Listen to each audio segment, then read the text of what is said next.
मनुष्य का जीवन ज्योतिर्मय है, लेकिन मनुष्य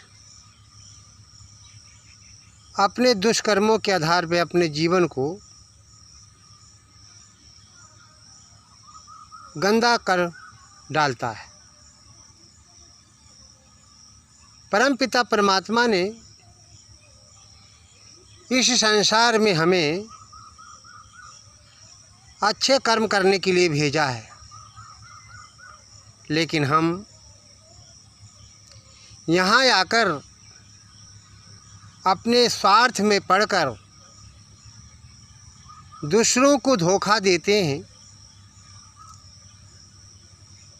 दूसरों को सताते हैं, परेशान करते हैं, दूसरों के घरों को जलाते हैं, दूसरों के सुख को देखकर स्वयं खुशी का अनुभव नहीं करते हैं। अपने स्वार्थ में मनुष्य पागल हो जाता है, जबकि ये मनुष्य का काम नहीं है। परमपिता परमात्मा ने मनुष्य का जीवन सभी प्राणियों में सबसे उत्तम बनाया है और कहा है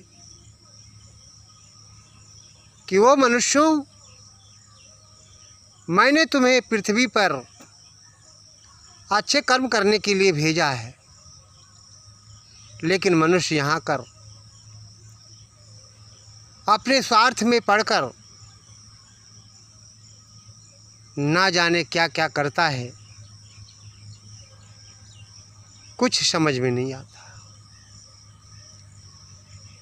मनुष्य भोग विलासों में विशेषकर पड़कर अपनी जीवन लीला को जल्दी समाप्त कर देता है, लेकिन परमपिता परमात्मा ने कहा है कि ओ मनुष्यों, भोग विलास कोई जीवन नहीं होता। मैं मानता हूँ वेदों का भी संदेश है कि वंश को चलाने के लिए विवाह जरूरी है, लेकिन केवल संतान उत्पत्ति तक ही, ना कि भोग विलासों में फंसकर अपने जीवन को समाप्त कर देना। ये मनुष्य का काम नहीं है।